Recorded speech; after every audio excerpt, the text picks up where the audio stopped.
नहीं करता है, जो अच्छे लोग नहीं होते हैं वही सार्वजनिक करता है। ऐसा मेरा अपना मानना है।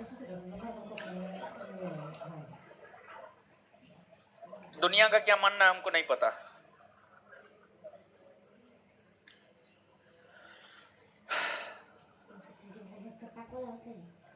सड़ा एकदम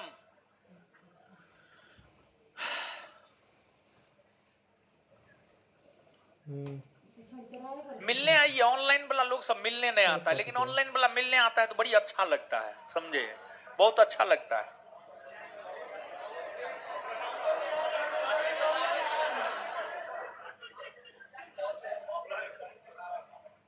जैसे कोई आता है ना ऑनलाइन, सर हम ऑनलाइन पढ़ते हैं, नोट लेने और मिलने आए हैं, तो दिल बाग बाग हो जाता है मेरा। लगता है कि ना कोई तो हमसे मिलने आया, ऐसे तो कोई मिलने आता है नहीं, समझे। आ जाइए अब हटाइए कमेंट, अब बहुत बात कर लिए। चलिए अब पढ़ते हैं, अब हो गया।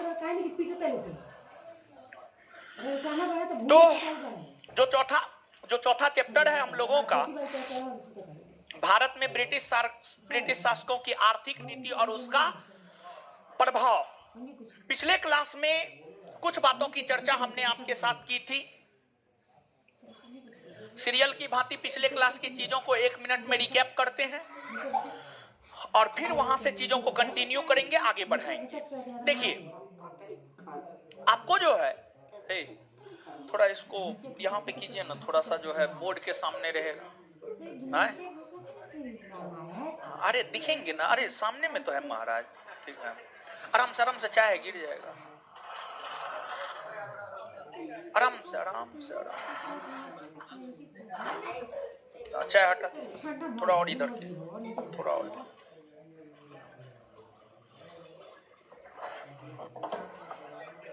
अभी चाहिए गिरता ना, देखिए हम कितना भविष्यवाणी जानते हैं, देख लिए।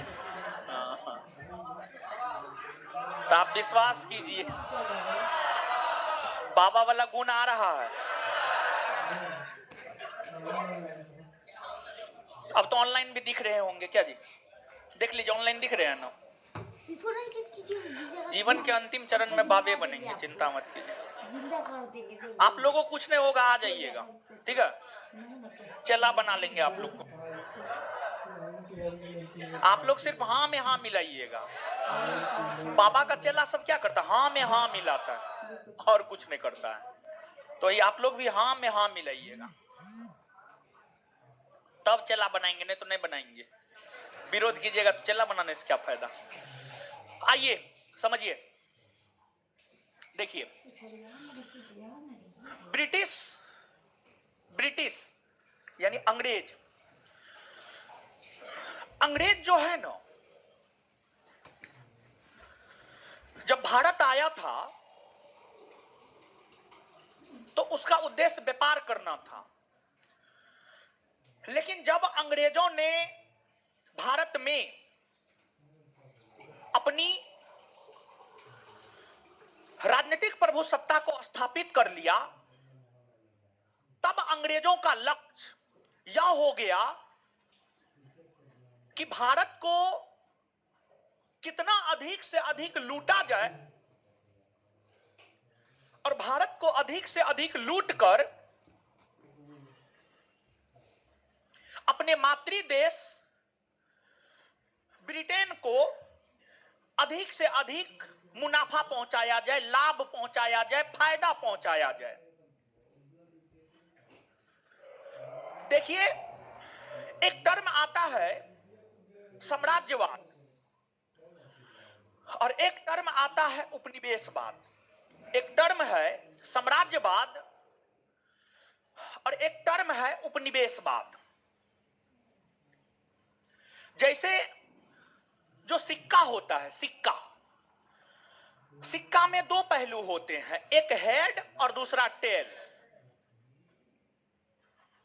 तो हेड और टेल जिस प्रकार से सिक्का के दो पहलू हैं, उसी प्रकार से साम्राज्यवाद और उपनिवेशवाद एक ही सिक्का के दो पहलू हैं। जैसे सिक्का के दो पहलू हेड और टेल, यानी हेड और टेल दोनों सिक्का में ही है, उसी प्रकार से साम्राज्यवाद और उपनिवेशवाद दोनों एक ही सिक्के के दो पहलू हैं, एक ही सिक्के के दो पहलू हैं। अब यहां पर एक बात है साम्राज्यवाद और एक बात है उपनिवेशवाद। तो किताबी भाषा में अगर आप समझने का प्रयास करेंगे, और देखिए ये चैप्टर जो है जब हम बोल देंगे ना कंप्लीट हो गया, तब आप इस चैप्टर के नोट को पढ़ लीजिएगा, पूरा समझ में आ जाएगा, पूरा समझ में आ जाएगा। लेकिन अगर अभी आप इस चैप्टर के नोट को पढ़ेंगे तो आपको पूरा समझ में नहीं आएगा। लेकिन जितना पढ़ाए हैं, जैसे कि पिछले क्लास में हमने आपको रैयतवाड़ी व्यवस्था, अस्थाई बंदोबस्त, महलवाड़ी व्यवस्था, ये सब चर्चा किए थे। ये सब बात तो आपको समझ में आ गया होगा, और ये सब बात याद है या नहीं है? हाँ, याद होना चाहिए। ठीक है, याद होना चाहिए। समझाते हैं, फिर याद करवा देते हैं, फिर घर पे बोलते हैं पढ़ने के लिए, फटियाते हैं, कूटते हैं। इतना करने के बावजूद भी नहीं कर रहे हैं तो फिर दिक्कत है, भारी दिक्कत है, समझे? तो इसलिए भारी दिक्कत नहीं होना चाहिए। और पढ़िए, क्या कहेंगे हम, ज्यादा थोड़े कुछ कहते हैं, बस पढ़िए और कुछ मत कीजिए। तो उपनिवेशवाद और साम्राज्यवाद जो है एक ही सिक्के के दो पहलू हैं। अब पहली बात, साम्राज्यवाद क्या है, साम्राज्यवाद क्या है, और दूसरी बात उपनिवेशवाद क्या है। साम्राज्यवाद, इस शब्द का प्रयोग तीसरा चैप्टर में भी जगह जगह और बार बार हमने आपके साथ किया था, लेकिन उपनिवेशवाद शब्द का प्रयोग हम आपके साथ नहीं किए हैं। देखिए, जब कोई देश या जब कोई राजा, जब कोई देश या जब कोई राजा या जब कोई शक्तिशाली व्यक्ति या शक्तिशाली शासक एक दूसरे क्षेत्र पर आक्रमण कर उसको जीत लेता है और उसको जीत कर उसे अपने अधीन कर लेता है, यही साम्राज्यवाद कहलाता है। मतलब आसान भाषा में कहे तो अगर आप अपने भाई का मर्डर करके उसका जमीन हड़प लिए, आप साम्राज्यवादी हो गए। ऐसा कीजिएगा नहीं,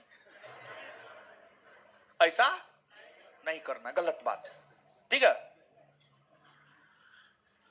तो जब ब्रिटेन एक साम्राज्यवादी देश माना जाता है। ब्रिटेन इसलिए साम्राज्यवादी देश माना जाता है क्योंकि ब्रिटेन ने युद्ध के माध्यम से अलग अलग देशों पर आक्रमण कर वहां के शासक को पराजित कर उस क्षेत्र को जीतकर अपने साम्राज्य में मिलाया। इसलिए ब्रिटेन को साम्राज्यवादी कहा जाता है। तो ब्रिटेन ने जो अपनी नीतियों के तहत अपने युद्ध के तहत युद्ध करके, युद्ध के माध्यम से अलग अलग क्षेत्रों पर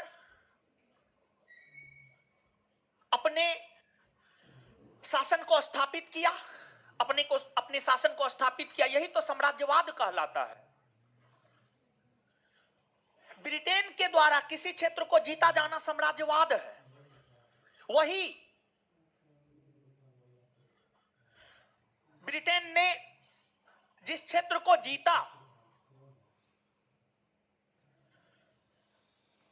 उस क्षेत्र को जीतने के बाद उस क्षेत्र का आर्थिक और राजनीतिक शोषण किया ताकि मातृ देश को फायदा पहुंचाया जा सके, ताकि मातृ देश को फायदा पहुंचाया जा सके। यानी जब कोई साम्राज्यवादी देश अपने मातृ देश को फायदा पहुंचाने के लिए अपने जीते गए क्षेत्रों पर अपनी नीतियों को लागू करके अपने मातृ देश को लाभ पहुंचाता है, यही उपनिवेशवाद कहलाता है, यही उपनिवेशवाद कहलाता है। आसान भाषा में इसको कहे तो आसान भाषा में इसको यह कह सकते हैं कि ब्रिटेन ने जो भारत को जीता यह साम्राज्यवाद हुआ, और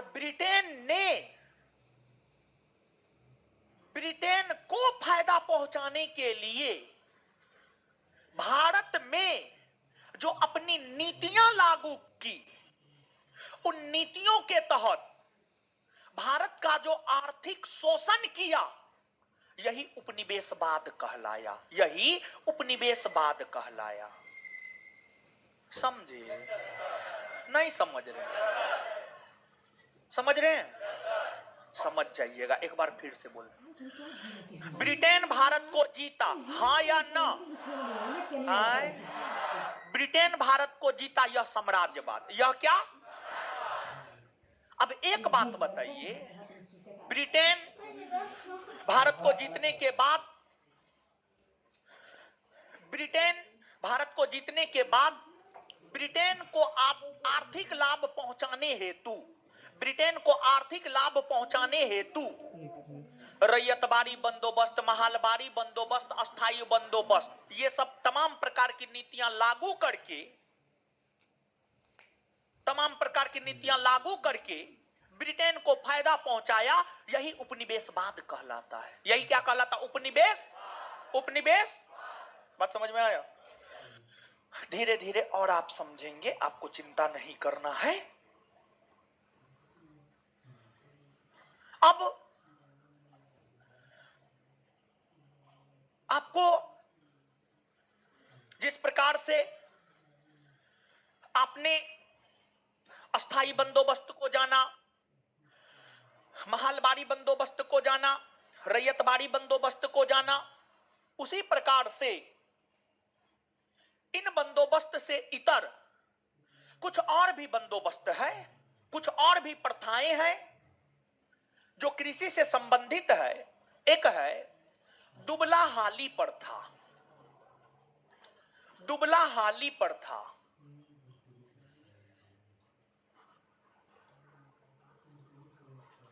दूसरा है ददनी प्रथा। देखिएगा तो ये सब नोट में है कि ना है, देखिएगा तो। और तीसरा है तिनकठिया प्रथा। तीसरा है तिनकठिया प्रथा।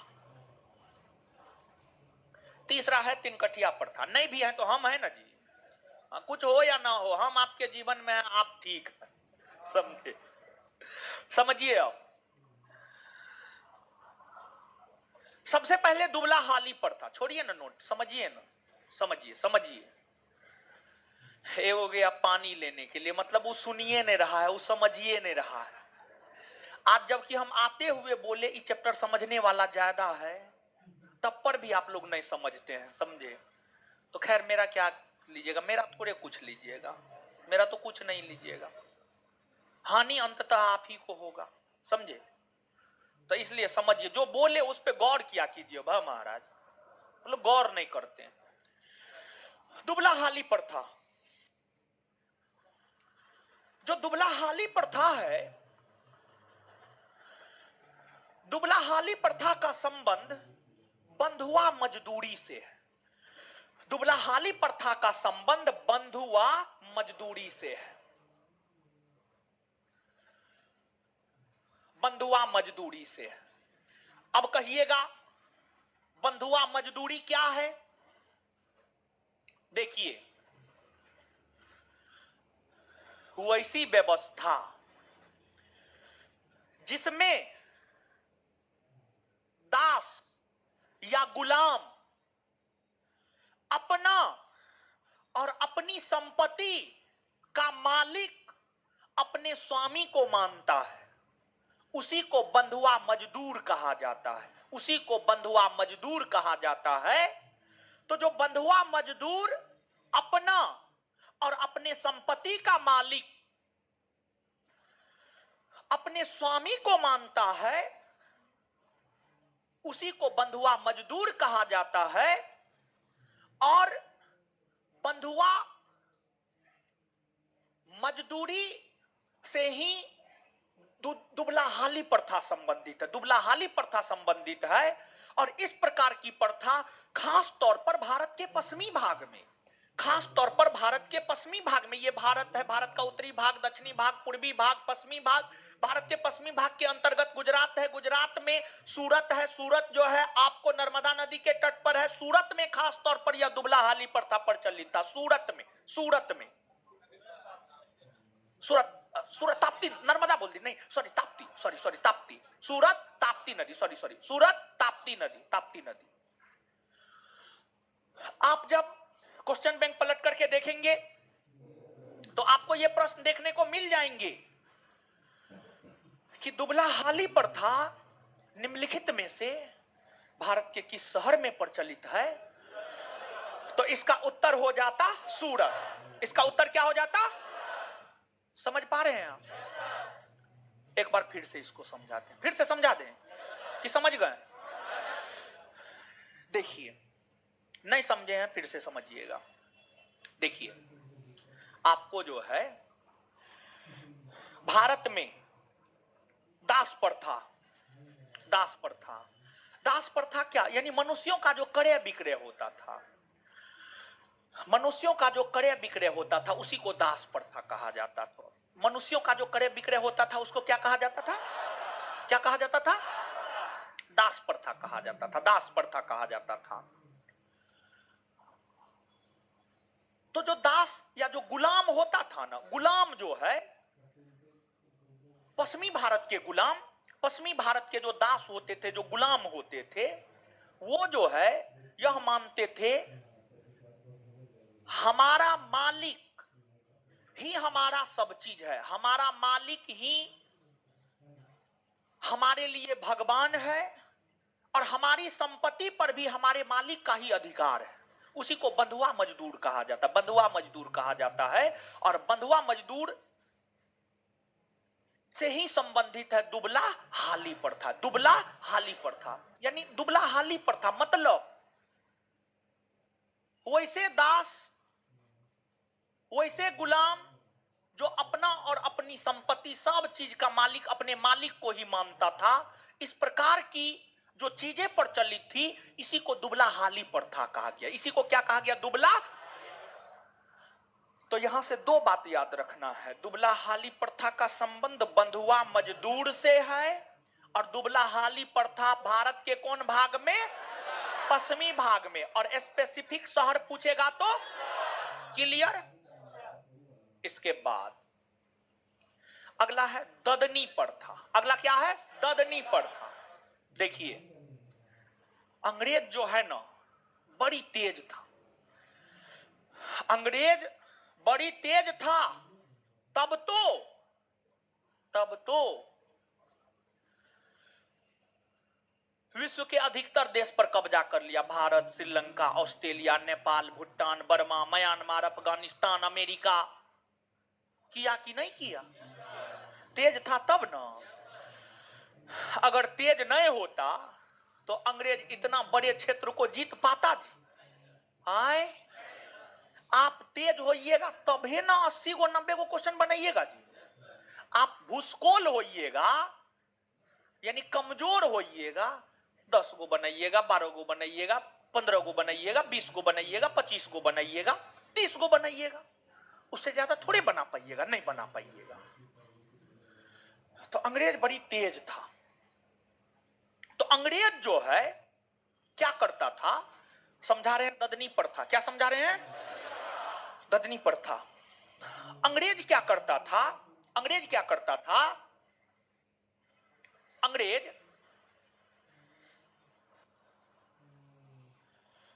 भारत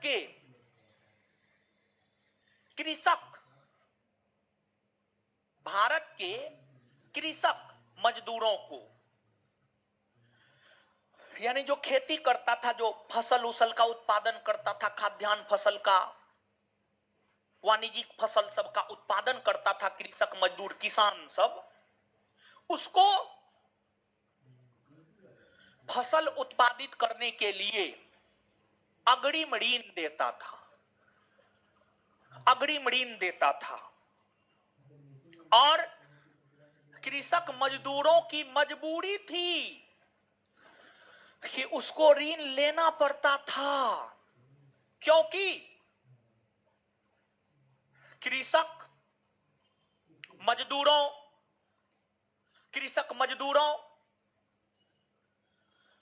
के पास कृषक मजदूर इतना भी आर्थिक तौर पर मजबूत नहीं होता था कि उसके पास इतना भी आर्थिक शक्ति हो कि वो खेती कर सके अपने खेत में। मतलब समझिए,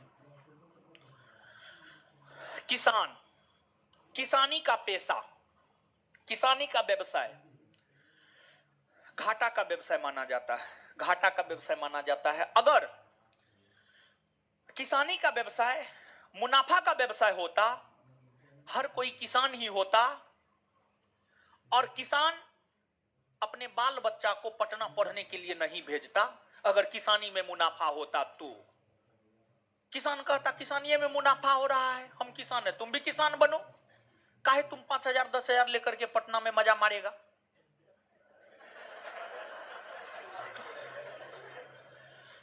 अधिकतर विद्यार्थी तो पटना में मजे मारता है, ठीक है। अरे सही बताने हम आपको, लगभग आप मान के चलिए, देखिए पानी लेने के लिए गया, कब आया अब इसका तो सब चीज खत्म। चलिए कोई बात न है, आ गया नहीं, वही बड़ी बात है। हाँ सही बोले, आपको तो हम नानी याद दिला देंगे।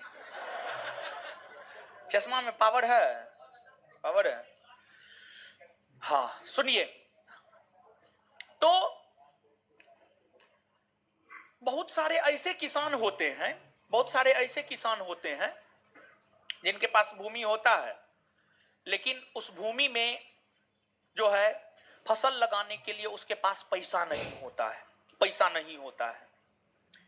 तो इस स्थिति में किसान अपने गांव के महाजन या सूदखोर से, अपने गांव के महाजन या सूदखोर से सूद पर पैसा उठाता है, और सूद पर पैसा उठा करके उस पैसा की मदद से खेत जुतवाता है, ट्रैक्टर से खेत में फसल लगवाता है, खाद पानी डालता है।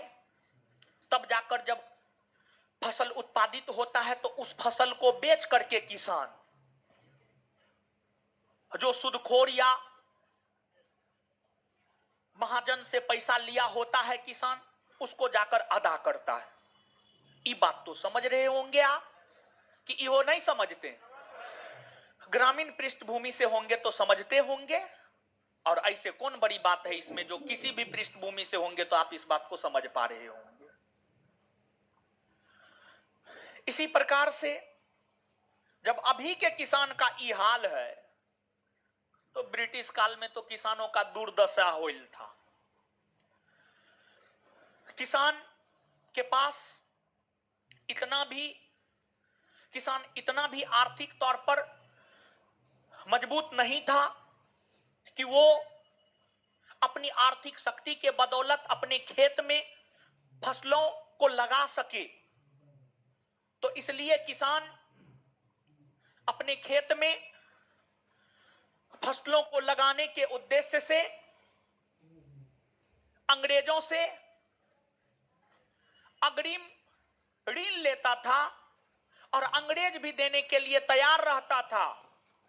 अंग्रेज कृषकों को अग्रिम ऋण दे देता था, लेकिन देते समय ही लिखा लेता था कि ई फसल इतने दाम में हम लेंगे, चाहे कुछ भी हो। तो ये जो अंग्रेज किसानों को अग्रिम ऋण देकर किसानों से कम दाम पर किसानों के वस्तु को खरीद लेता था, इसी को ददनी प्रथा कहा गया। इसी को ददनी प्रथा कहा गया। कुछ समझ में आया? आ गया होगा। अब इसके बाद है तीन कठिया प्रथा। ये तो आप जानते होंगे। जो तीन कठिया प्रथा है, बिहार के चंपारण में लागू था। और इस तीन कठिया प्रथा के अंतर्गत जो अंग्रेज जमींदार थे, अंग्रेज जमींदार बिहार के चंपारण के किसानों को कहा करता था, अगर आपके पास 20 कट्ठा जमीन है तो उसमें 3 कट्ठा जमीन पर आपको नील की खेती करना होगा। अगर आप 3 कट्ठा भूमि पर नील की खेती नहीं करते हैं तो उसके अकॉर्डिंग आपको कर देना होगा, उसके अकॉर्डिंग कर देना होगा। और नील की खेती करना किसानों के लिए मुनासिब नहीं समझा जाता था। और नील की खेती करना किसानों के लिए इसलिए मुनासिब नहीं समझा जाता था क्योंकि इसके कई कारण थे। क्योंकि पहला कारण, नील का एकमात्र खरीदार था अंग्रेज, जिस कारण उचित मूल्य नहीं मिल पाता था। दूसरा, कृत्रिम नील की खोज हो चुकी थी। तीसरा, भारतीय नील की मांग अंतर्राष्ट्रीय बाजार में काफी कम हो गई थी। चौथा, नील की खेती करने से खेत की उर्वरा शक्ति मर जाती है। ये तमाम कारण है जिस वजह से किसान नील की खेती नहीं करना चाहता था। लेकिन फिर भी जबरदस्ती चंपारण के किसानों से 3 कट्ठा, 20 कट्ठा में से 3 कट्ठा भूमि पर नील की खेती करवाई जाती थी। इसी को तीन कठिया प्रथा कहा गया। और इसी तीन कठिया प्रथा को समाप्त करने के उद्देश्य से महात्मा गांधी चंपारण आए थे और चंपारण सत्याग्रह का आयोजन करवाए। और उस चंपारण सत्याग्रह के माध्यम से महात्मा गांधी ने तीन कठिया प्रथा को समाप्त करवाया। तीन कठिया प्रथा को समाप्त। और जानते हैं, नील की खेती करने वाले किसानों, नील की खेती करने वाले किसानों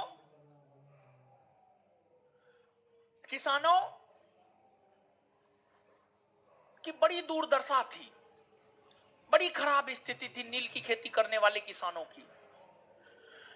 नील की खेती करने वाले किसानों की दुर्दशा, जो 2 लड़की बतिया रहे थे, खड़ा हो जाइए दोनों जल्दी से, नहीं तो हम तो देखिए लिए, हम तो खड़ा करिए देंगे।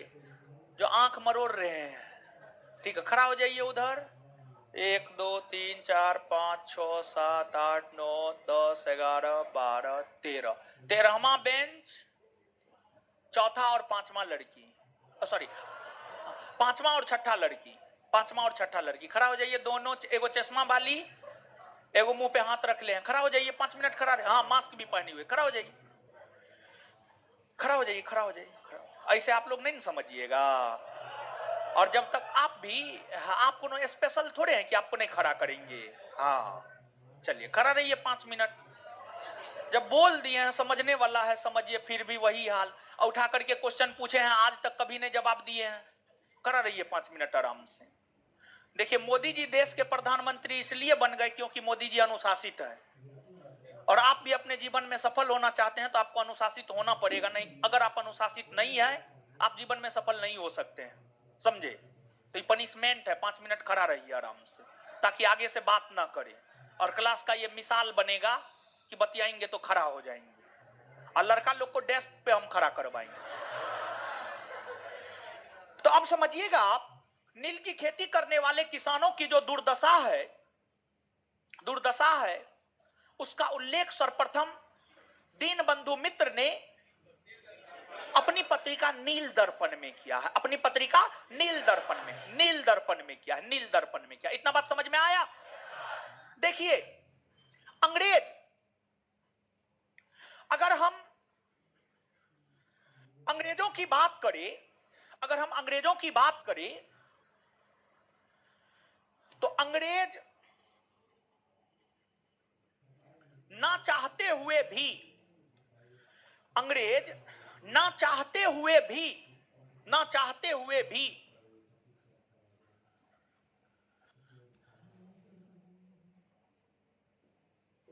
भारत का विकास कर गया। कहिएगा कैसे? यातायात में सुविधा हो, कच्चा माल एक स्थान से दूसरे स्थान तक आसानी से जा सके, इसको लेकर अंग्रेजों ने भारत में रेलवे का विकास कर दिया, भारत में रेलवे का विकास कर दिया। और आपको जानकर आश्चर्य होगा, भारत में जितना किलोमीटर में रेलवे पटरी का निर्माण अंग्रेजों ने करवाया था, आजादी से लेकर आज तक उतना किलोमीटर में अभी तक भारत के लोगों ने भी रेलवे पटरी का विस्तार, भारत की सरकार ने भी रेलवे पटरी का विस्तार नहीं किया है। तो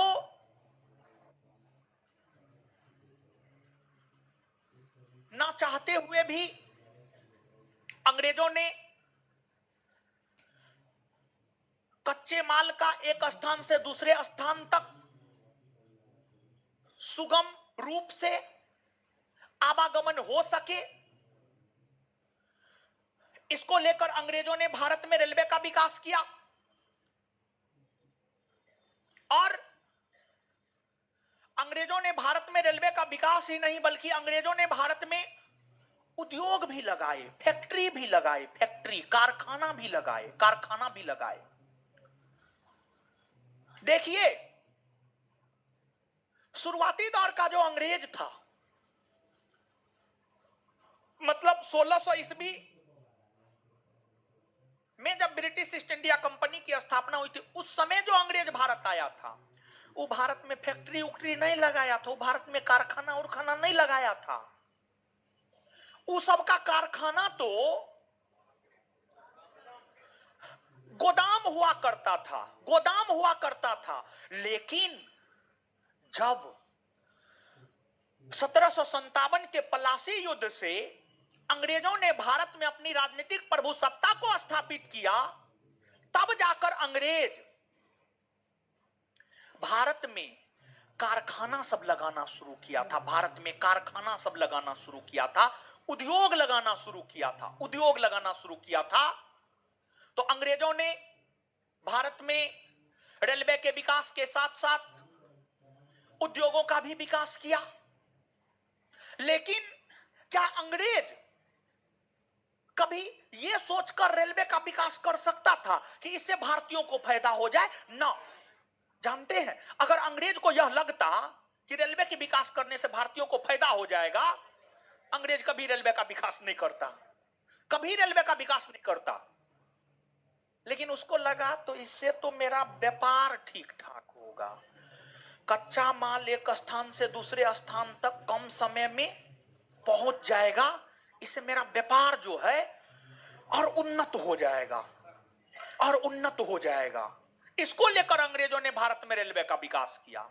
लेकिन जानते हैं, रेलवे ने भारत में वो कर दिखाया जो किसी ने भी नहीं किया। रेलवे ने भारत में क्या किया? रेलवे ने भारत में क्या किया? रेलवे ने भारत में क्या किया? गाली दे रहे हैं वो, गाली दे रही थी वो लड़की वो। बैठा तो दिए, 5 मिनट में तो बैठाइए दिए। कल तो फाउंडेशन बेच में इससे भी कड़ा एक्शन लेते हैं। आधा घंटा खड़ा रखे थे कल, समझे? और जानते हैं मजे की बात यह है कि बतियाते हुए सब बैच में लड़कियां पकड़ा जाती है। मतलब सच में दुनिया का 8वां अजूबा, 2 लड़की एक साथ बैठी हो और बात ना हो, दुनिया का 8वां अजूबा। तो आप लोग 8वां अजूबा में शामिल होइए, समझे? चलिए सुनिए, अब हाँ क्या बोल रहे थे बताइए, वो झूठ मूठ का डिस्टर्ब कर दी बात।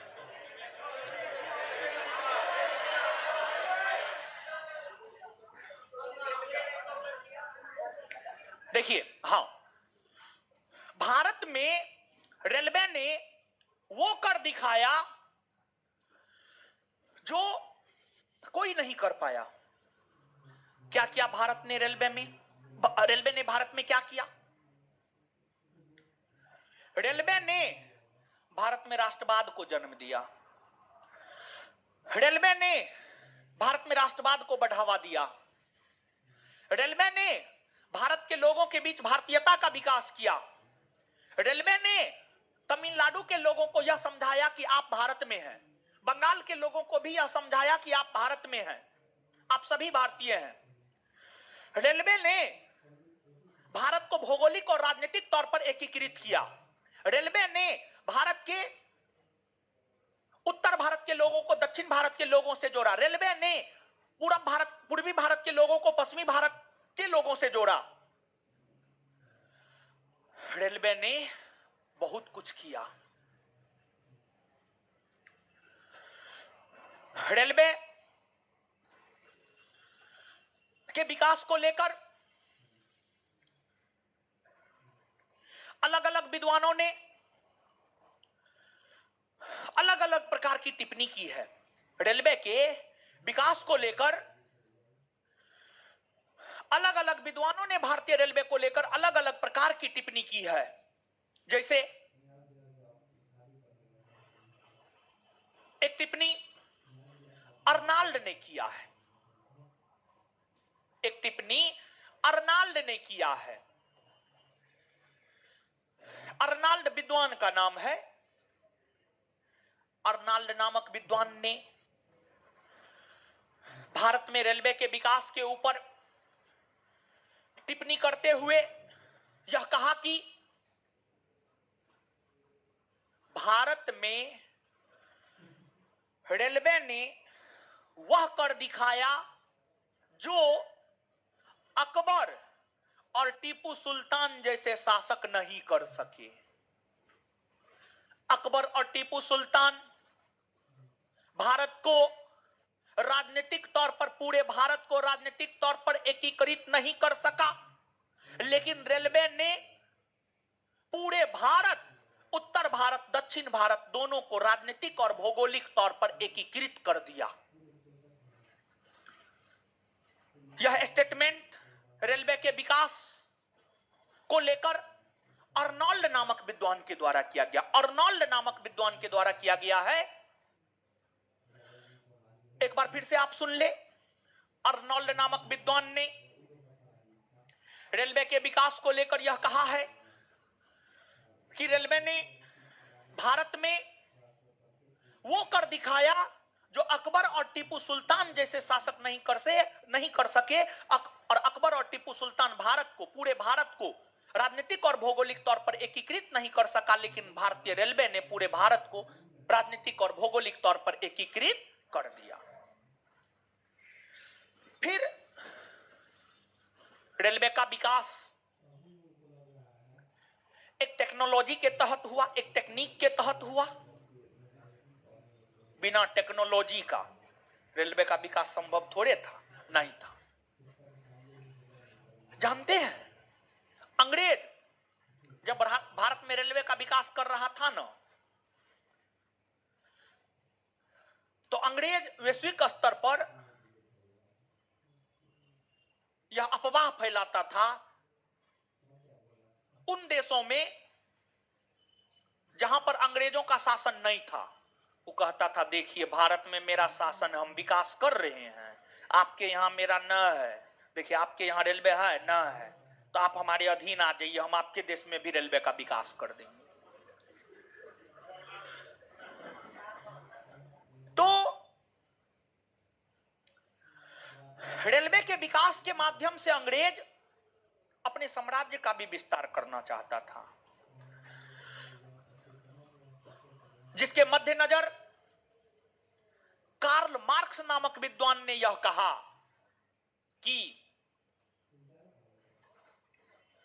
अगर किसी देश में कोयला और लोहा है, अगर किसी देश में कोयला और लोहा है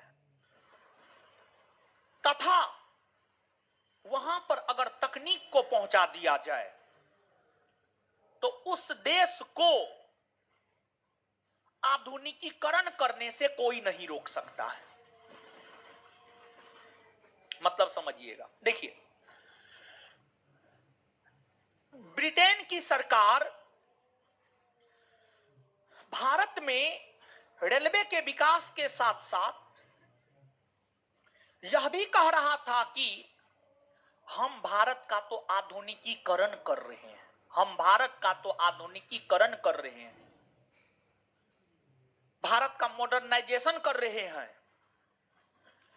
तो इस पर व्यंग कसते हुए, इस पर कार्ल मार्क्स ने ब्रिटिश गवर्नमेंट पर व्यंग कसा और ब्रिटिश गवर्नमेंट पर व्यंग कसते हुए कार्ल मार्क्स ने यह कहा कि अगर कोई देश है वहां पर लोहा और कोयला है और वहां पर अगर तकनीक पहुंचा दिया जाता है, वहां पर टेक्नोलॉजी अगर कोई भी पहुंचा दे, किसी भी रूप में टेक्नोलॉजी वहां चले जाए, तो उस देश के आधुनिकीकरण होने से नहीं रोका जा सकता है, उस देश का आधुनिकीकरण हो जाएगा। तो अंग्रेज ज्यादा इतराए नहीं कि हम भारत का आधुनिकीकरण कर रहे हैं ना। कार्ल मार्क्स का मानना था कि भारत में लोहा और कोयला है, वहां पर कोई भी टेक्निक पहुंचाएगा तो उसका आधुनिकीकरण हो जाएगा। इसके बाद एक बड़ी मजेदार टिप्पणी रेलवे के विकास पर बाल गंगाधर तिलक ने किया है। बाल गंगाधर तिलक ने किया है। बाल गंगाधर तिलक ने रेलवे के विकास पर तंज कसते हुए यह कहा कि अंग्रेजों द्वारा भारत में किया जाने वाला रेलवे का विकास, अंग्रेजों द्वारा भारत में किया जाने वाला रेलवे का विकास उसी प्रकार है जैसे दूसरे की सुंदर पत्नी की अलंकार को देखकर खुश होना है। दूसरे की पत्नी कितनी भी खूबसूरत हो, कितनी भी अच्छी हो, उससे आपको क्या फायदा? कोई फायदा नहीं। जिसकी पत्नी है उसके लिए है सब चीज। तो मतलब बाल गंगाधर तिलक का यह मानना था, बाल गंगाधर तिलक का यह मानना था कि रेलवे के विकास से भारत के लोग इतराए नहीं कि अंग्रेज बहुत कुछ कर रहा है ना। वो रेलवे अंग्रेज की पत्नी है, उससे भारतीयों को कुछ लाभ मिलने वाला। तो रेलवे के ऊपर भले ही लाखों प्रकार की टीका टिप्पणी हो, लेकिन रेलवे के विकास ने भारत को निश्चित तौर पर आधुनिकीकरण की ओर धकेला और भारत को समृद्धशाली बनाया। भारत को समृद्धशाली बनाया। रेलवे के अलावे अंग्रेजों ने भारत में उद्योग का विकास किया। अंग्रेजों ने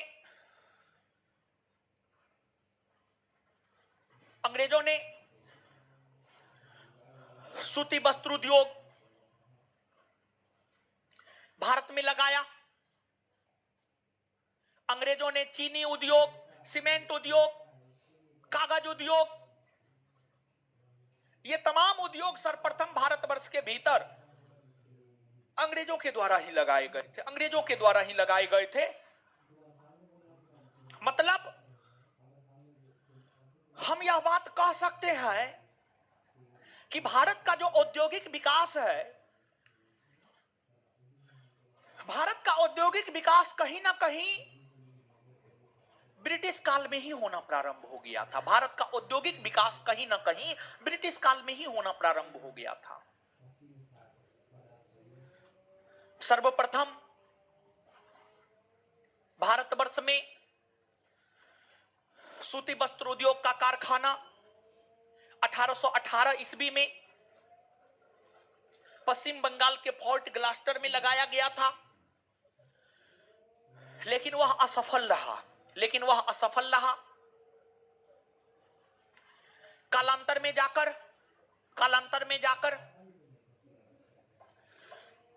1854 में 1853-54 ईस्वी में या 1854 ईस्वी में मुंबई के भीतर काबसजी डाबर के द्वारा सूती वस्त्र उद्योग स्थापित किए गए, जो कि भारत का प्रथम सफलतम सूती वस्त्र उद्योग है। फिर भारत में लौह इस्पात उद्योग, लेकिन ध्यान दीजिएगा यहां पर, फिर आगे उद्योग की चर्चा करेंगे। देखिए, आपको भारत, आपने इतिहास पढ़ा है, आपने प्राचीन भारतीय इतिहास से इतिहास पढ़ा है।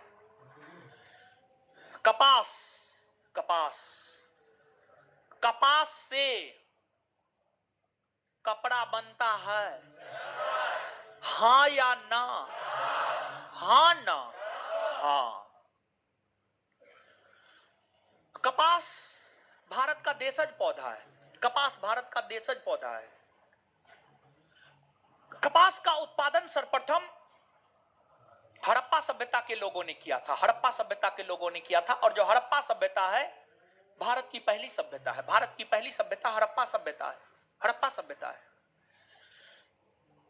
हड़प्पा सभ्यता काल से ही भारत सूती वस्त्र उत्पादन का एक प्रमुख केंद्र बिंदु रहा है। भारत हड़प्पाई काल से ही सूती वस्त्र उत्पादन का एक प्रमुख केंद्र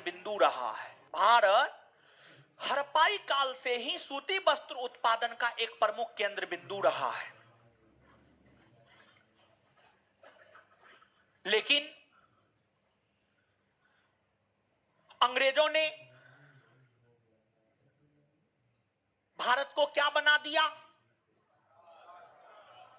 अंग्रेजों ने भारत को विदेशी कपड़ों का घर बना दिया। आप नहीं समझे होंगे, हम समझाते हैं। देखिए, कपास का उत्पादन सबसे पहले भारत में हुआ। कपास से सूती वस्त्र बनाए जाते थे। भारत हड़प्पा काल से ही सूती वस्त्र उत्पादन का एक प्रमुख देश था और विश्व के सभी देश को सूती वस्त्र उत्पादन करके भारत ही भेजता था। विश्व के सभी देश को सूती वस्त्र भारत भेजता था। लेकिन जब अंग्रेज भारत आया तो अंग्रेजों ने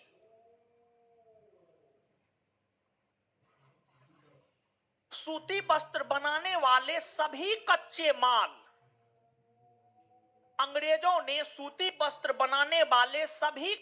माल, खरीद कर ब्रिटेन भेज दिया। अब सूती वस्त्र उत्पादन करने वाला सब कच्चा माल ब्रिटिश खरीद कर ब्रिटेन भेज दिया। अब भारत में सूती वस्त्र उत्पादन करने वाला कच्चा माल हाइये नहीं है, तो क्या अब भारत में सूती वस्त्र का उत्पादन संभव हो पाएगा? नहीं। कच्चा माल ब्रिटेन चला गया, तो अब सूती वस्त्र का उत्पादन कहां होने लगा? ब्रिटेन में। कहां होने लगा? ब्रिटेन में। और इसलिए ब्रिटेन का एक प्रमुख शहर है मैनचेस्टर। कौन है? मैनचेस्टर। मैनचेस्टर किसके लिए प्रसिद्ध है जानते हैं? सूती वस्त्र उत्पादन के लिए। और विश्व का कोई भी देश जो सूती वस्त्र उत्पादन के लिए प्रसिद्ध होता है उसे मैनचेस्टर कहा जाता है। जैसे भारत का मैनचेस्टर अहमदाबाद, क्योंकि सूती वस्त्र उत्पादन का प्रमुख केंद्र अहमदाबाद। उत्तर भारत का मैनचेस्टर कानपुर, दक्षिण भारत का मैनचेस्टर कोयंबटूर। तो जब तक अंग्रेज भारत नहीं आया था तब तक भारत सूती कपड़ों का घर माना जाता था। जब तक अंग्रेज भारत नहीं आया था तब तक भारत सूती कपड़ों का घर माना जाता था। लेकिन जब अंग्रेज भारत आया तो सब कच्चा माल ब्रिटेन लेकर चला गया और उस कच्चा माल के माध्यम से ब्रिटेन में सूती कपड़ा का उत्पादन किया और वो तो कपड़ा विदेशी कपड़ा हो गया और वो विदेशी कपड़ा भारत लाकर बेचा। इस घटना पर ही टिप्पणी करते हुए कार्ल मार्क्स ने यह कहा कि जो भारत सूती कपड़ों का घर होता था, कार्ल मार्क्स ने यह कहा कि जो भारत सूती कपड़ों का घर होता था उस भारत को अंग्रेजों ने विदेशी कपड़ों का घर बना दिया। एक बार फिर से सुनिएगा। कार्ल मार्क्स ने यह कहा कि जो भारत पहले सूती कपड़ों का घर होता था उसे अंग्रेजों ने विदेशी कपड़ों का घर बना दिया। बात समझ में आया? समझ रहे हैं? हाँ, कॉन्सेंट्रेट होकर के चीजों को सुनिए। देखिए चश्मा वाले आप शुरुए से ओंग रहे हैं, समझे? आप ही को बोल रहे हैं, एकदम नींद लग रहा है लेकिन फिर भी आंख तरार के ऐसे देख रहे हैं। तो चश्मा पहने हुए हैं तो ऐसा मत समझिए कि हमको दिखाई नहीं देता है, समझे? अभी आंख मेरा बड़ी तेज है। अब पीछे में क्या लड़का क्या करता है वो हमको पता है। वहां पर एगो मोबाइल चला रहा है, हम देख पा रहे हैं उसको लग रहा होगा कि मास्टर थोड़े देख रहा है। ठीक है, बहुत चीज को हम नजरअंदाज कर देते हैं, समझे? और स्पेशली सीनियर सिटीजन के संदर्भ में नजरअंदाज कर देते हैं। समझ ही गए होंगे। और सब ठीक है? एक बार नोट दीजिए तो। थोड़ा सा कुछ चीज लिखाना है, देखना है आप जो बताएं उसमें क्या है, नोट में क्या ना है।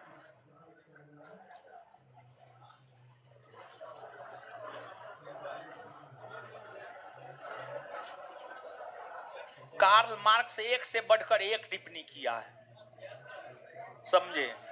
कार्ल मार्क्स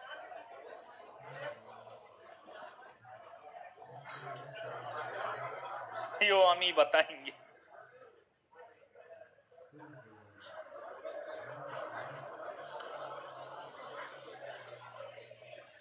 चलिए, लगता है ददनी प्रथा सब नहीं दिया है नोट में, ना है? आज लगता है बहुत चीज जो समझाए ना है, कुछ चीज है कुछ चीज ना है ना। लिखिए तो जल्दी से। कॉपी है ना जी आप लोग के पास? कॉपी चेक करना था आप लोग का, हम तो भूल गए और कोई हमको यादों नहीं दिलवाया। हो गया चेक? लिखिए, सब लोग लिखिए तो जल्दी से।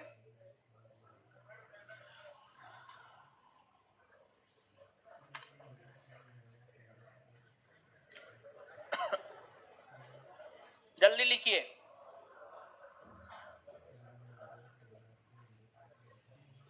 दुबला हाली प्रथा,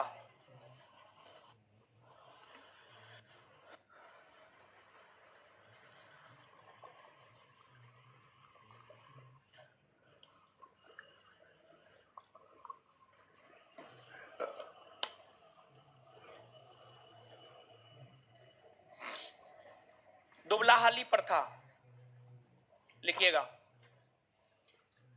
इस प्रथा का संबंध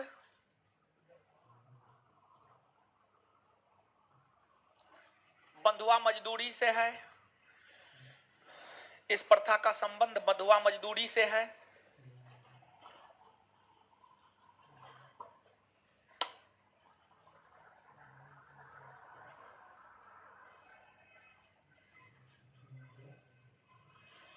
इस प्रथा का संबंध बंधुआ मजदूरी से है। यह प्रथा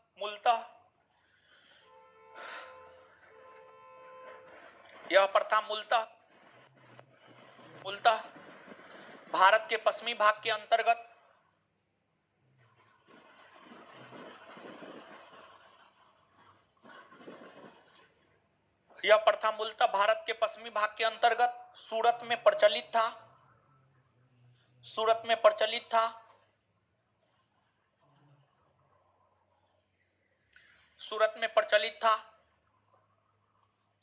प्रचलित था।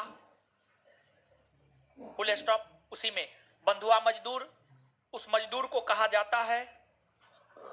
बंधुआ मजदूर उस मजदूर को कहा जाता है। बंधुआ मजदूर उस मजदूर को कहा जाता है। बंधुआ मजदूर उस मजदूर को कहा जाता है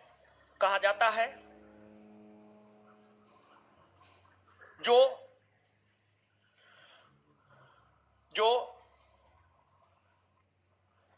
अपना और अपने संपत्ति का मालिक, जो अपना और अपने संपत्ति का मालिक, जो अपना और अपने संपत्ति का मालिक अपने स्वामी को मानता है। जो अपना और अपने संपत्ति का मालिक अपने मालिक या स्वामी को मानता है। अपने मालिक या स्वामी को मानता है।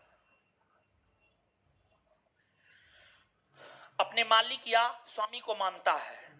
बंधुआ मजदूर एक प्रकार का दास हुआ करता था। बंधुआ मजदूर एक प्रकार का दास हुआ करता था। बंधुआ मजदूर एक प्रकार का दास हुआ करता था। बंधुआ मजदूर एक प्रकार का दास हुआ करता था।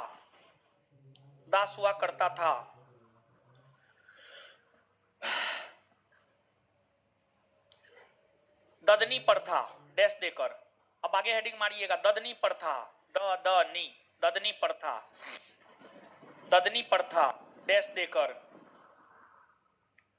ददनी प्रथा डैश देकर।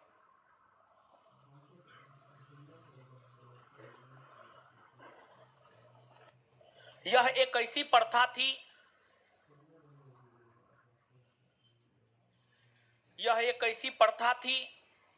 जिसके अंतर्गत अंग्रेज, यह एक ऐसी प्रथा थी जिसके अंतर्गत अंग्रेज, भारतीय कृषकों को अग्रिम ऋण उपलब्ध करवाता था। भारतीय कृषकों को अग्रिम ऋण उपलब्ध करवाता था। भारतीय कृषकों को अग्रिम ऋण उपलब्ध करवाता था। भारतीय कृषकों को अग्रिम ऋण उपलब्ध करवाता था। भारतीय कृषकों को अग्रिम ऋण उपलब्ध करवाता था तथा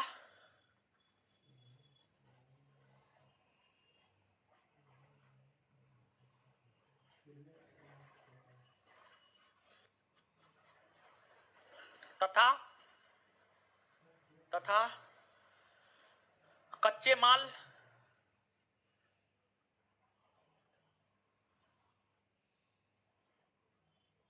माल अपने मन मुताबिक कम दाम पर तथा कच्चे माल अपने मन मुताबिक कम दाम पर तथा कच्चे माल अपने मन मुताबिक कम दाम पर खरीदता था।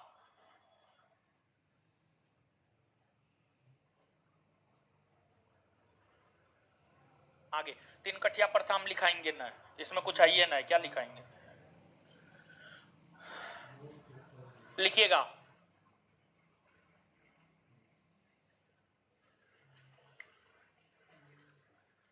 अर्नोल्ड ने कहा है कि, नीचे से स्टार मार के अगला पॉइंट, अर्नोल्ड ने कहा है कि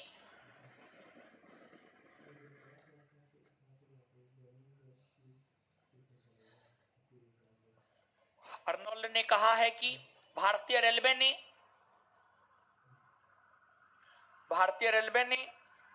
वह कर दिखाया, भारतीय रेलवे ने वह कर दिखाया, भारतीय रेलवे ने वह कर दिखाया जिसे अकबर और टीपू सुल्तान जैसे शासक नहीं कर सके।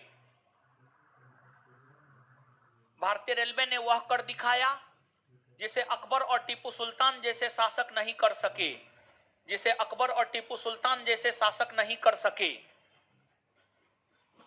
फुल स्टॉप, उसी में कंटिन्यू, उसी में कंटिन्यू। भारतीय रेलवे ने भारत को राजनीतिक और भौगोलिक, भारतीय रेलवे ने भारत को राजनीतिक और भौगोलिक तौर पर एकीकृत किया। भारतीय रेलवे ने भारत को राजनीतिक और भौगोलिक तौर पर एकीकृत किया। भारतीय रेलवे ने भारत को राजनीतिक और भौगोलिक तौर पर एकीकृत किया। भारतीय रेलवे ने भारत को राजनीतिक और भौगोलिक तौर पर एकीकृत किया। भारतीय रेलवे ने भारत को राजनीतिक और भौगोलिक तौर पर एकीकृत किया। आगे, बाल गंगाधर तिलक ने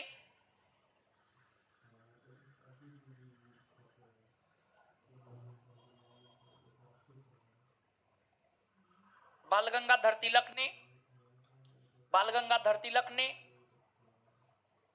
बाल गंगाधर तिलक ने कहा है कि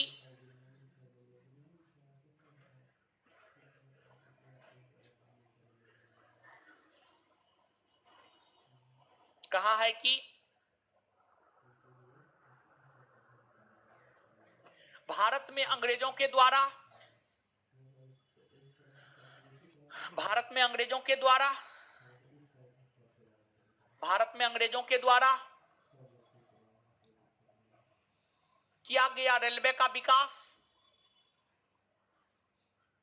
भारत में अंग्रेजों के द्वारा किया गया रेलवे का विकास, भारत में अंग्रेजों के द्वारा किया गया रेलवे का विकास उसी समान है, उसी समान है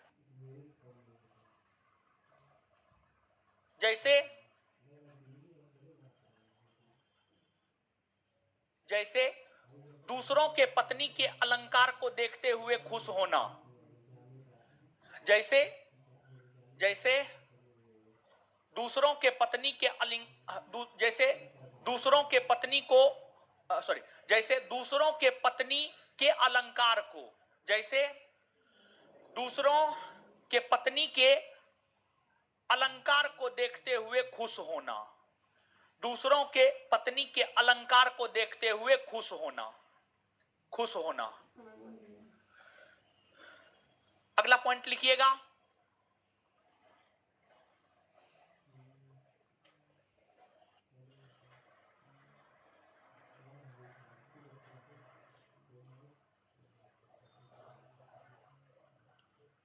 कार्ल मार्क्स कहां का है जी? है? जर्मनी का है। दास कैपिटल किसकी रचना? Karl Marx. और भी बहुत सारी रचना है, बहुत बड़े विद्वान थे कार्ल मार्क्स, समझिएगा। हाँ,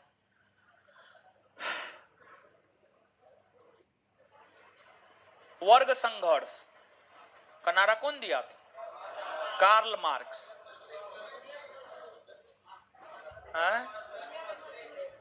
तुगलक।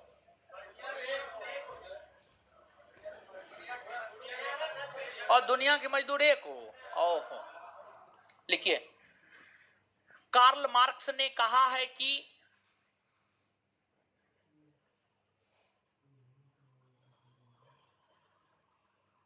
कार्ल मार्क्स ने कहा है कि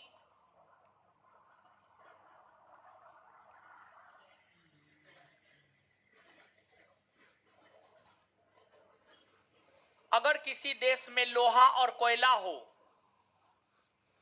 अगर किसी देश में लोहा और कोयला हो, अगर किसी देश में लोहा और कोयला हो और उस देश में तकनीक को पहुंचा दिया जाए, और उस देश में तकनीक को पहुंचा दिया जाए,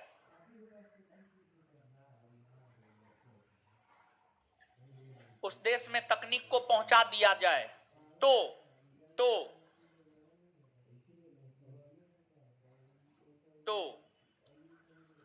उस देश को आधुनिकीकरण होने से कोई नहीं रोक सकता है। तो उस देश को आधुनिकीकरण होने से कोई नहीं रोक सकता है। तो उस देश को आधुनिकीकरण होने से कोई नहीं रोक सकता है। तो उस देश को आधुनिकीकरण होने से कोई नहीं रोक सकता है। तो उस देश को आधुनिकीकरण होने से कोई नहीं रोक सकता है।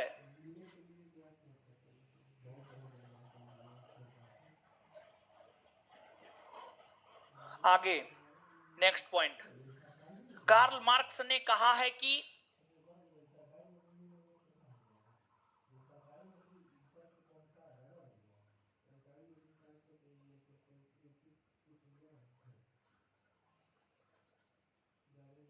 विश्व के कपड़ों के घर को,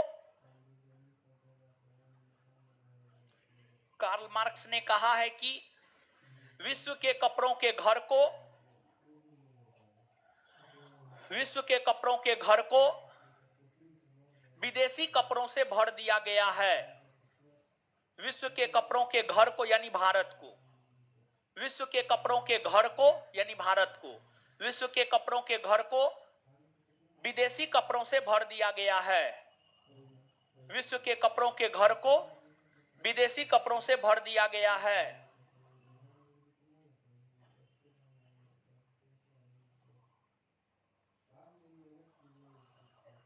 आगे लॉर्ड विलियम बेंटिक ने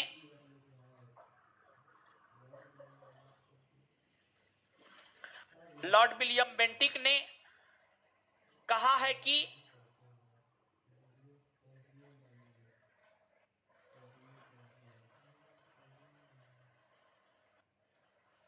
लॉर्ड विलियम बेंटिक ने कहा है कि बुनकरों की हड्डियों से भारत की भूमि सफेद हो गई है। लॉर्ड विलियम बेंटिक ने कहा है कि बुनकरों की हड्डियों से भारत की भूमि सफेद हो गई है। लॉर्ड विलियम बेंटिक ने कहा है कि बुनकरों की हड्डियों से भारत की भूमि सफेद हो गई है। बुनकरों की हड्डियों से भारत की भूमि सफेद हो गई है। Full stop. समझे ये सब बात? हाँ, एक मिनट में याद कर ले। आइए, दुबला हाली प्रथा का संबंध किससे है? बंधुआ कहां पर चलित था? ये कहां पर चलित था? वैसी प्रथा जिसके तहत अंग्रेज भारतीय कृषकों को अग्रिम ऋण देता था, और जिस फसल के उत्पादन को लेकर अग्रिम ऋण देता था उसको कम दाम पर प्राप्त करता था। ददनी तिनकटिया प्रथा कहां पर चली था? बिहार के। तिनकटिया प्रथा को समाप्त किसने करवाया? महात्मा। इसी को लेकर गांधी जी ने चंपारण सत्याग्रह किया। भारत में गांधी जी के द्वारा किया गया प्रथम सत्याग्रह कौन सत्याग्रह? चंपारण ना। चलिए, भारतीय रेलवे ने वो कर दिखाया जो अकबर और टीपू सुल्तान जैसे शासक नहीं कर सके। किसने कहा? किसने कहा है? किसने कहा है? अगर किसी देश में लोहा और कोयला हो और अगर उस देश में तकनीक पहुंचा दिया जाए तो उस देश को आधुनिकीकरण से नहीं रोका जा सकता है। किसने कहा है? किसने कहा है? भारतीय रेलवे का अंग्रेजों द्वारा विकास किया जाना उसी समान है जैसे दूसरों के पत्नी के अलंकार को देखकर खुश होना। किसने कहा है? बाल गंगा। किसने कहा है? विदेशी कपड़ा के किसने कहा है? विदेशी कपड़ा के घर को विदेशी कपड़ों से भर दिया गया है। किसने कहा है? किसने कहा है? बुनकरों की हड्डी से भारत की भूमि सफेद हो गई। Lord William. अंग्रेजों ने भारत में रेलवे का विकास किया, अंग्रेजों ने भारत में उद्योग का विकास किया है? अच्छा, नील की खेती करने वाले किसानों की दुर्दशा की चर्चा कौन साहित्य में है? नील दर्पण के रचयिता दीनबंधु मित्र ना। चलिए अब देखिए अंग्रेज, अब समझिए थोड़ा सा। अंग्रेज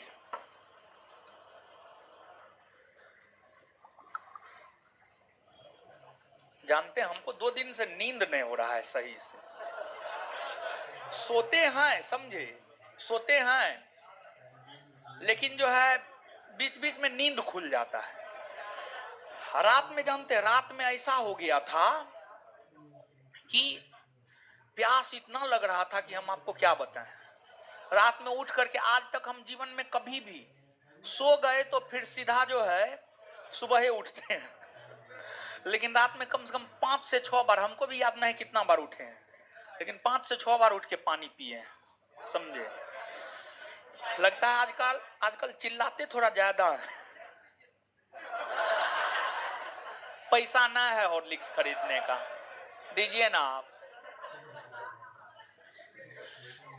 तो ऐसा जो है, एक ज्यादा जोर से बोलने और दूसरा गर्मी ज्यादा होने के कारण, ठीक है, गर्मी ज्यादा होने के कारण है, समझे। पानी खूब पीजिए आप लोग भी, समझे। तो अब समझिए, देखिए अंग्रेजों ने जो है अपने लाभ को लेकर हर कुछ किया जो उसे करना चाहिए था। अंग्रेजों ने भारत में अपने लाभ को लेकर हर कुछ किया जो उसे करना चाहिए था।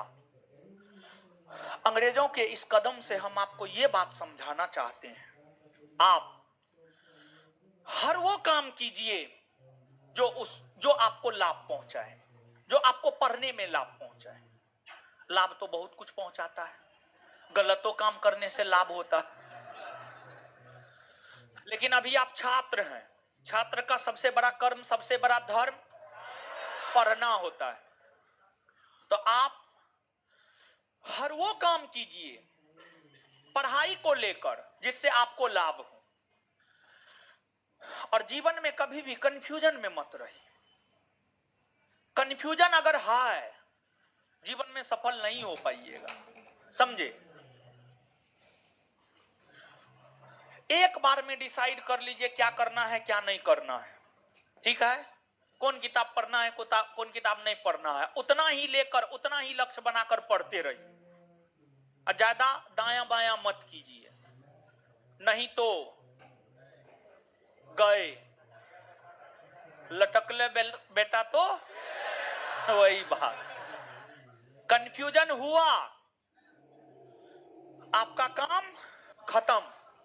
हमारी ही बहुत सारी छात्रा, बहुत सारे छात्र ऐसे हैं जो बहुत कंफ्यूजन में रहता है। दरोगा का तैयारी करे कि बीपीएससी का, मास्टर बने कि फटीचर बने, बहुत दिन से तैयारी कर रहा है, जब से कोचिंग खोले हैं तभी से तैयारी कर रहा है, अभी तक कुछ नहीं हुआ है। लुसेंट पढ़े की घटना चक्र, एसपीडी पढ़े की परीक्षा बानी, क्रॉनिकल पढ़े की दृष्टि, कुछ नहीं हुआ है उस सब का। लेकिन जिसको कह दिए फलना फलना पढ़िए, वो फलना फलना पढ़ा, 50 से 60 हजार वेतन उठा रहा है कम से कम, समझे। तो जितना बोलते हैं उतना कीजिए, अपना दिमाग मत लगाइए, दायां बायां ज्यादा मत कीजिए। घर पे बैठ के रूम में बंद होकर के जितना चिल्ला चिल्ला करके पढ़ सकते हैं पढ़िए। हमको ये चिल्लाने की आदत बचपने से हम बोल के पढ़े हैं, तो इसलिए अभी भी चिल्लाते हैं, चिल्लाते हैं, क्योंकि इससे हमको फायदा हुआ है तो आपको भी फायदा होगा, ठीक है। अंग्रेजों ने कृषि का वाणिज्यिकीकरण किया। अंग्रेजों ने कृषि का वाणिज्यिकीकरण किया।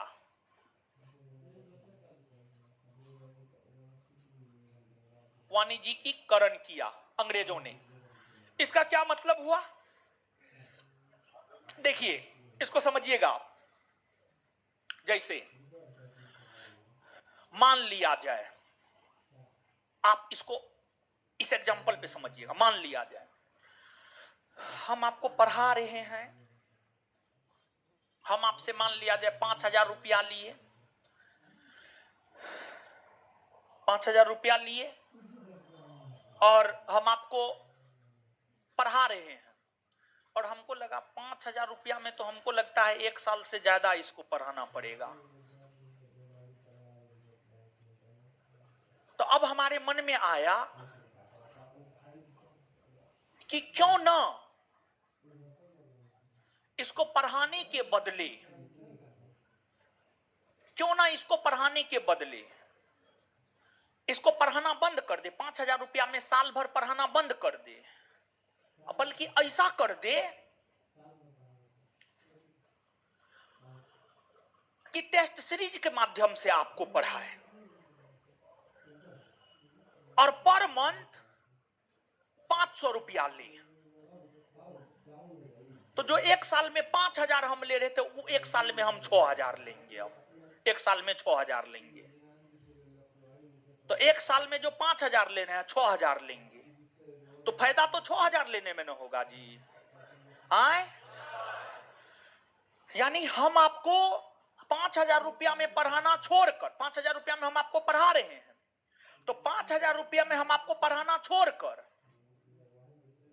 या एक बार में 5,000 रुपया में पढ़ा रहे हैं, तो एक बार में 5,000 रुपया में पढ़ाना छोड़कर मंथली 500 रुपया हम आपसे लेने लगे, तो उससे 12 पंचे 60, यानी 1,000 रुपया साल के अंतिम में हमको मुनाफा हो जाएगा।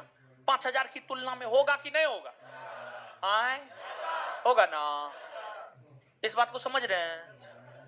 आए, इस बात को अगर आप समझ रहे हैं तो कृषि का वाणिज्यिकीकरण भी आप समझ जाइएगा।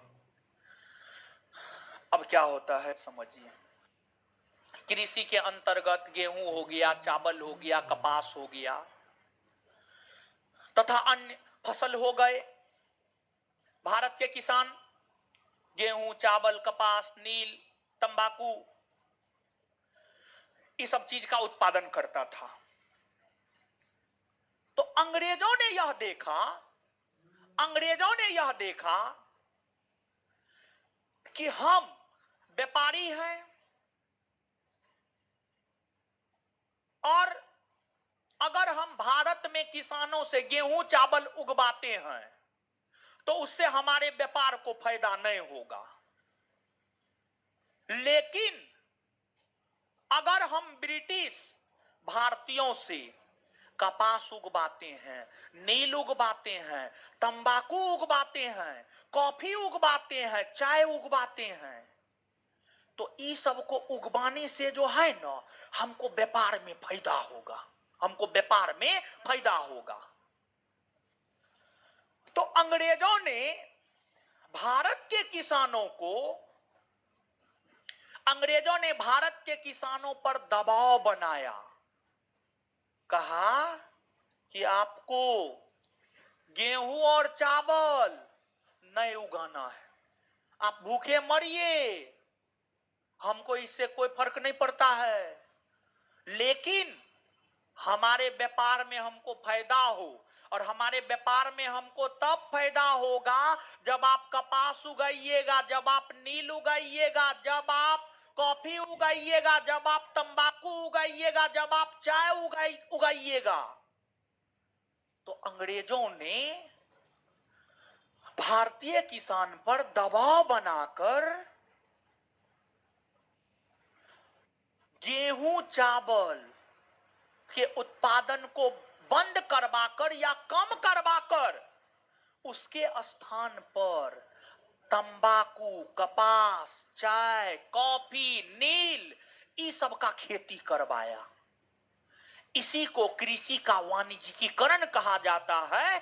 मतलब वैसी कृषि परंपरा जिसके तहत उन्हीं वस्तुओं का उत्पादन किया जाएगा जिन वस्तुओं के उत्पादन से अंग्रेजों को व्यापारिक मुनाफा मिलेगा, अंग्रेजों को व्यापारिक मुनाफा मिले, समझे?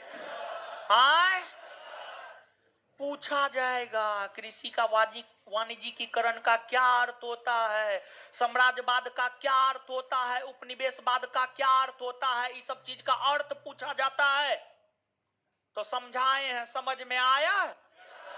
आए आज भी लेकिन नहीं समाप्त हो पाया, हमको लगा आज समाप्त कर देंगे। खैर कोई बात नहीं है, इतिहास समझ रहे हैं। देखिए आपको ये बात लग रहा है ना कि इतिहास सिर्फ रटने वाला है, आए समझने वाला है ना जी? हाँ समझे?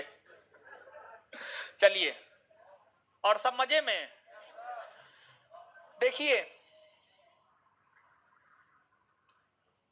आपको जो है आगे जब नोटिफिकेशन आएगा तो हॉस्टल खुलेगा, नोटिफिकेशन आएगा तो लाइब्रेरी खुलेगा, हॉस्टल में भी वही उसी को रखेंगे जो क्रीम होगा, लाइब्रेरी में भी सबको एंट्री थोड़े देंगे ना, ऐसी कोई बात नहीं है।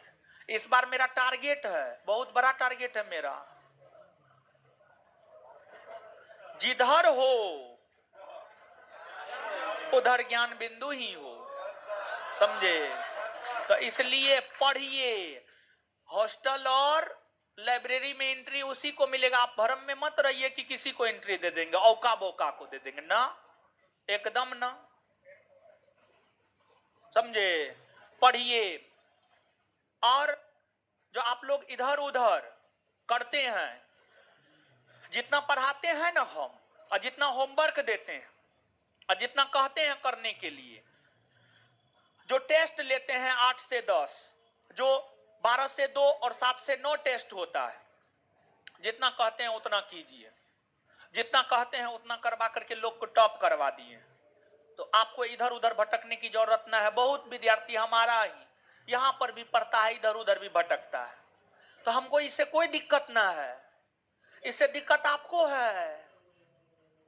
आप 72 जगह जाइएगा, 72 को दिमाग मिलेगा, अब 72 को काम कीजिएगा, ना घर के रहिएगा, ना घाट का धोबी का कुत्ता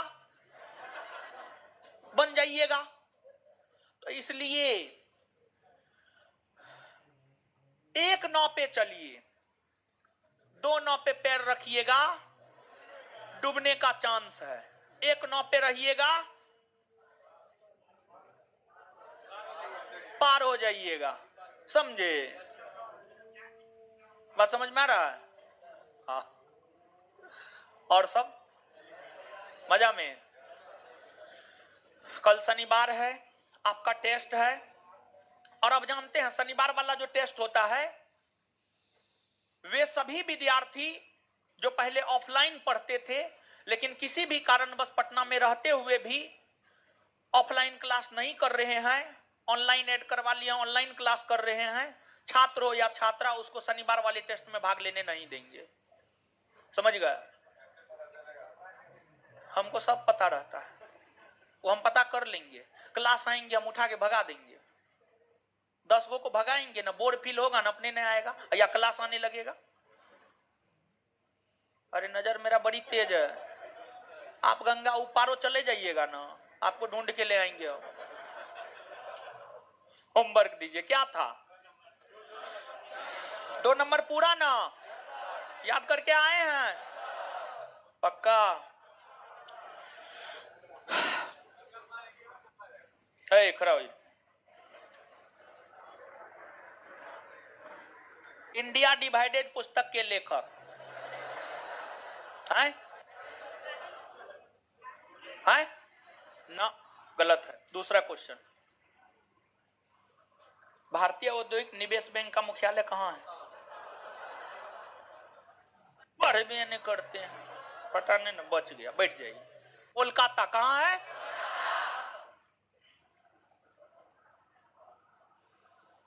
सामाजिक वानिकी क्या है, थोड़ा समझाइए हमको, इसमें सब चीज लिखा हुआ है। खड़ा रहिए, नहीं समझिए, नहीं समझाइएगा। खड़ा हो जाइए, लड़की खड़ा हो जाइए।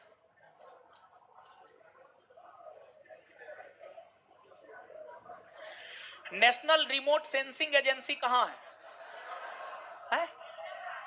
बैठ जाइए। अरे लड़की, अरे खड़ा हो जाइए। आगे पीछे वाली बैठी, आगे वाली।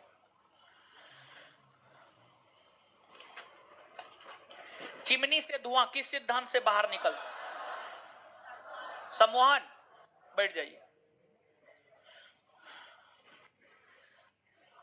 खड़ा होइए। धारा प्रवाह वाले चालक के चारों ओर किस प्रकार का क्षेत्र उत्पन्न होता है? क्या? अच्छा, एक और क्वेश्चन।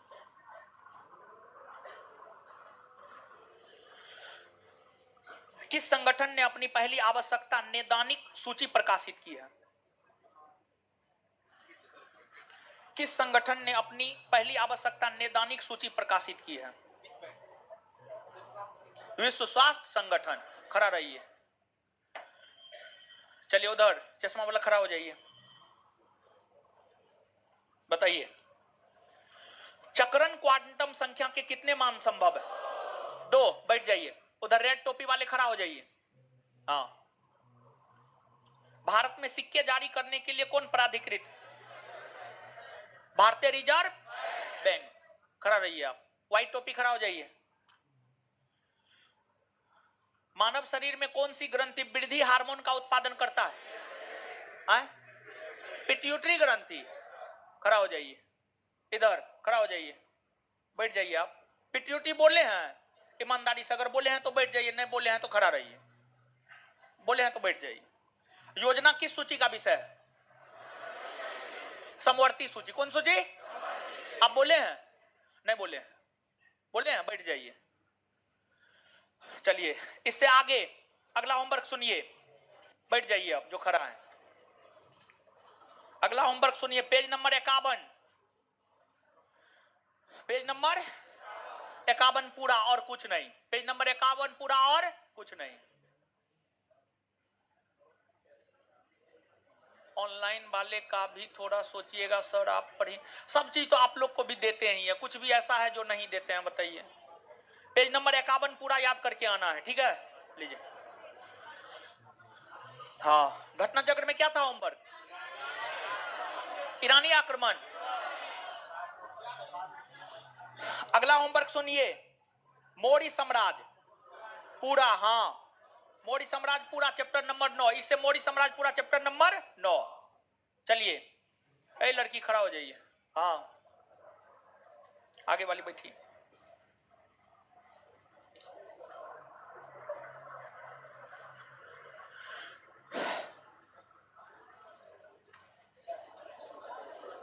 सिकंदर के हमले के समय उत्तर भारत में कौन वंश का शासन?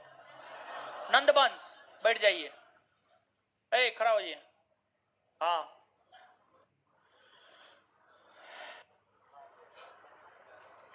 युद्ध भूमि में बड़ी संख्या में सैनिकों के मारे जाने अथवा आहत हो जाने के बाद किस भारतीय गण अथवा गणराज्य की स्त्रियों ने सिकंदर के विरुद्ध शस्त्र धारण किया था? मस्क। कौन? मस्क। आप नहीं बोले, हम ही बोले आंसर भी। बोले हैं? बैठ जाइए। इधर टोपी वाला खड़ा हो जाइए। उस वीर भारतीय राजा का नाम बताइए जिसे सिकंदर ने झेलम के तट पर पराजित किया। पुरु या पुरस्ना। बैठ जाइए। गौतम बुद्ध के समय का प्रसिद्ध वेद जीवक किसके दरबार से संबंधित है? बिंबी। नंद वंश के पश्चात मगध में कौन वंश? मौर्य वंश ना। मालवा क्षेत्र पर मगध की सत्ता का विस्तार किसके शासनकाल में हुआ? शिशु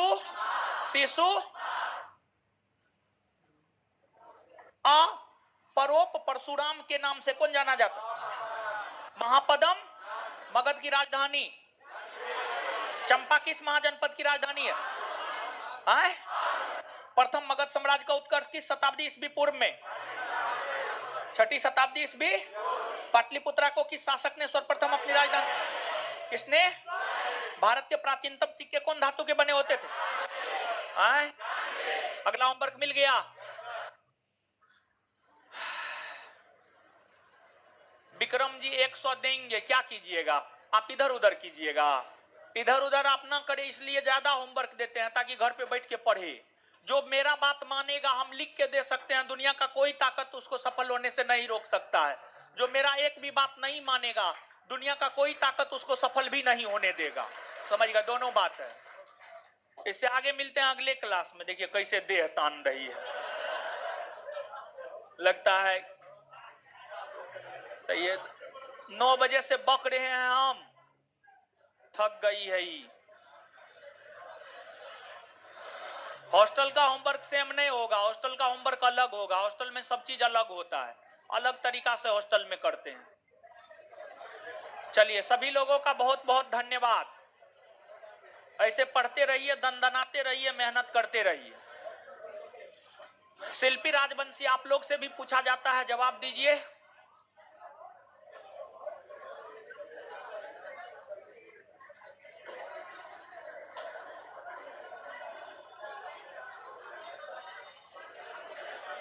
कल टेस्ट है, अपना टेस्ट में आइए, शामिल होइए। धन्यवाद।